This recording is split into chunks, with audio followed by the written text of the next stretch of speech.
Hey everybody, welcome back to Upstate Speedtests. This is a special week, especially if you're in the wireless world here.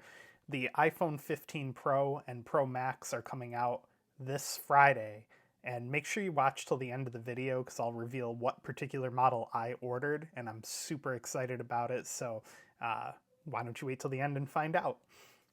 So currently I have the iPhone 14 Pro Max, and it's been a good phone, but not a great phone. Also stick around to the end and I'll tell you why I'm wearing a Samsung shirt in a video that's purely about Apple. Anyway, so I've had the 14 Pro Max since it came out on launch day almost a year ago. And like I said, it's been a good phone, but not a great phone. This is one of the only iPhones I've ever had to send back to Apple and get replaced. When this phone first came out, I was driving down the road on my way to a vacation actually, and the cellular modem just completely died in the phone. I went to an Apple store, they ran diagnostics on it and confirmed that the modem had just quit the bed. At the time, I chalked it up to being the first iPhone to use eSIM instead of a physical SIM. I figured maybe there were some, remaining bugs that had to be worked out in the system with it. The replacement phone they gave me worked fine. This is that replacement phone, and I haven't had a problem with the modem since. There's still the occasional glitch in the modem where it'll have a hard time switching from eSIM to eSIM. I do run Verizon and T-Mobile as a secondary, so hopefully the new X70 modem from Qualcomm and the 15 Pro and Pro Max will help resolve some of these issues that linger in the system with that. So anyway, what I want to talk about today is, as you know, the iPhone 15 Pro and Pro Max are coming out. Like I said, stick around till the end and I'll reveal which one I picked out. The two stories I want to talk about, though, these are some highly underrated upgrades coming to the iPhone, in my opinion. The first one is from Apple Insider. iPhone 15 battery capacities have improved, reveals Chinese regulator. So skipping over the fluff in the article here, you can see the 15 is coming in at 3,349 milliamp hours, the Plus at 4,383, the 15 Pro at 3,274, the 15 Pro Max at 4,422. Compared to the current readings, as you can see here on the screen, it's a slight bump up. Now, early rumors had suggested that these phones would get a huge bump up with the Pro Max being approximately 4,800, but that didn't come to fruition. Instead, what we got was 4,422 on the Pro Max, which you can see compared to 4,323. So a little under 100 milliamp hour upgrade, but I'm still appreciative because the other problem I've had with my 14 Pro Max is severe battery degradation, like a lot of people in the business are experiencing and a lot of people who just have the phone. I'm down to 90% capacity already in just under a year. I feel like my previous iPhones only dropped to like 96 or 97. Now, granted, I use the snot out of this thing. I record my main YouTube channel on it. I record this YouTube channel with it sometimes. I use it for speed testing on this channel. So I do beat the snot out of this.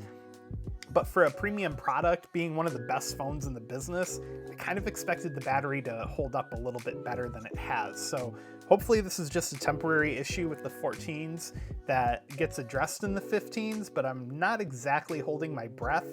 One thing I think happened here with these big battery capacity upgrades not coming fully to fruition, I think their stacked battery technology got held off until the 16, but I guess we'll have to wait until this phone gets torn apart in videos coming up this week. So I just wanted to show you guys the battery capacities have improved for the 15, and I think for me and what I use the phone for video production, light editing and speed testing, that's going to be a huge welcomed advantage, even if it's not the full battery boost that some people were hoping for.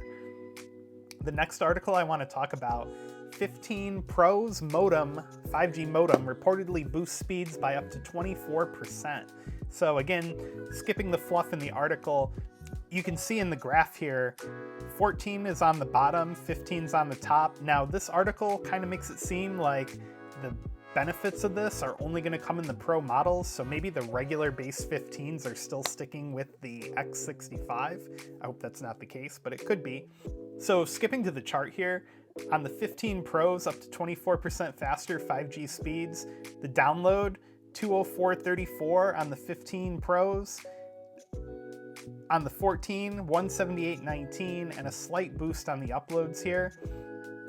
T-Mobile, the download 300.92 on the 14, 245.69, and again, about a 2 megabit per second increase on the upload. Verizon looks like it actually saw a pretty decent sized gain compared to the other two. It seems AT&T is the lowest. And I can tell you, right from looking at this, it's because AT&T is mostly operating a low-band network. Their C-band deployment has been super slow so far. T-Mobile's increase I don't think is as large as it could have been because they already have their UC widely deployed. So there hasn't been, other than sites getting upgraded to 10 gig backhaul, I don't think they have that much room for improvement until more sites are upgraded to 10 gig backhaul. Is where you'll really start to see a difference. But yeah, the modem in this new phone has already helped T-Mobile boost their speed. And for Verizon, I think it's a combination of their C-band is now rapidly expanding and the benefits of the new modem in the phone. So these two articles I just thought were really interesting to show the benefits of the new phone's modem for the speed testing community and the tech industry in general and people who are interested in this stuff. So combination of bigger batteries and a better 5G modem, the 15 Pro all around is shaping up to be a really good upgrade. Probably not as good as the 16 that's coming down the line, but you know, for this year, it's going to be a really good phone. So anyway, why am I wearing a Samsung shirt in a video that's purely about iPhone? Well, I used to work for Verizon in indirect retail, and Samsung always gave away this kind of merchandise, free, you know, frisbees, t-shirts, backpacks, that sort of thing. So I have a bunch of these laying around, and they're kind of my more casual around the house shirts. So that's why I have a Samsung shirt on in an Apple video. And going back, which iPhone did I choose? I'm getting the blue titanium iPhone 15 Pro Max with 512 gigs of storage.